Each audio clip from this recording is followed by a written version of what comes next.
C'est un honneur d'être ici ce soir. Mon nom est Ken Tovin. Je vis à Pensacola, Floride. J'ai enseigné les sciences dans les lycées pendant plus de 15 ans.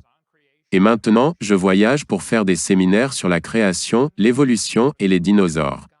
Nous croyons que la création se doit de glorifier le Dieu du Créateur et lui donner le crédit de ce qu'il a fait. Donc notre position est que la Bible est vraie et que la théorie de l'évolution est sérieusement erronée. Je suis Reynold Schlitter. J'enseigne ici, ce qui veut dire que je vis dans les environs. Je ne peux d'aucune manière supporter l'introduction que nous venons juste d'entendre. J'ai essayé durement de me concentrer afin de tout comprendre. La Terre a été créée, il y a 6000 ans, en 6 jours, par Dieu. Je suis confus, étant philosophiquement cohérent et étant une personne très honnête. Je suis sûr que vous pouvez me dire, d'où vient Dieu? En addition. Une fois que vous m'aurez dit, d'où vient Dieu, s'il vous plaît, essayez de clarifier.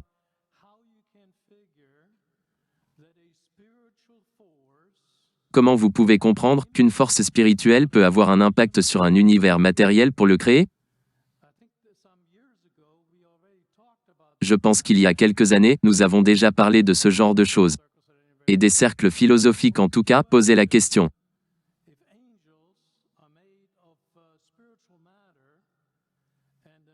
Si les anges sont faits de matière spirituelle et qu'un stylo est fait de matière matérielle et la matière spirituelle n'affiche pas d'espace.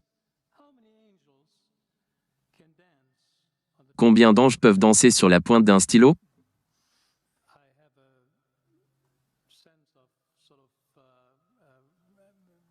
J'ai une sorte d'expérience inversée ici, mais s'il vous plaît, allez-y.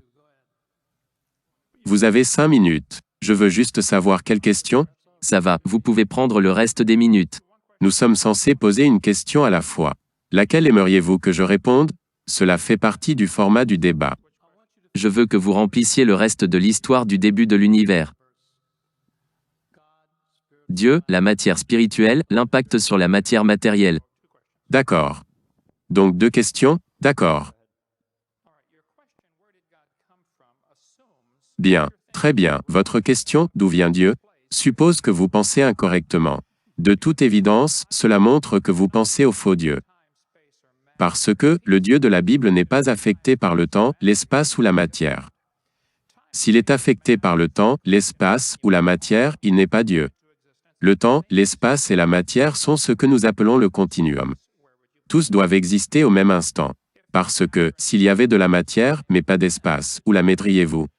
S'il y avait de la matière et de l'espace, mais pas de temps, quand la mettriez-vous? Vous ne pouvez pas avoir d'espace, le temps ou la matière, indépendamment. Ils doivent exister simultanément. La Bible répond à cela en 10 mots, au commencement. Le temps. Dieu a créé le ciel. L'espace. Et la terre, la matière. Vous avez donc le temps, l'espace, la matière, créant une trinité de trinités. Vous savez juste que le temps est le passé, le présent, le futur. L'espace a la longueur, la largeur, la hauteur. La matière a le solide, le liquide, le gaz. Vous avez une trinité de trinités créées instantanément. Et le Dieu qui les a créées doit être en dehors d'eux. S'il est limité dans le temps, il n'est pas Dieu. Le gars qui a créé cet ordinateur n'est pas dans l'ordinateur. Il n'est pas en train de courir là-dedans pour changer les numéros de l'écran, d'accord? Le Dieu qui a créé cet univers est en dehors de l'univers. Il est au-dessus, au-delà, en lui, à travers lui. Il n'en est pas affecté. L'idée du concept qu'une force spirituelle ne peut avoir aucun effet sur le corps matériel. Eh bien, je suppose que tu devrais m'expliquer des choses comme les émotions, et l'amour, et la haine, et l'envie, et la jalousie, et la rationalité. Je veux dire, si votre cerveau n'est qu'une collection aléatoire de produits chimiques qui se sont formés par hasard au cours de milliards d'années. Comment alors pouvez-vous faire confiance à vos propres processus de raisonnement et penser que vous avez? D'accord. Donc votre question d'où vient Dieu renvoie à supposer que ce Dieu est limité. Et c'est ça votre problème. Le Dieu que j'adore n'est pas limité par le temps, l'espace ou la matière. Si je pouvais mettre le Dieu infini dans mon petit cerveau, il ne va pas valoir la peine d'être adoré, cela est certain. C'est donc ce Dieu que j'adore. Je vous remercie.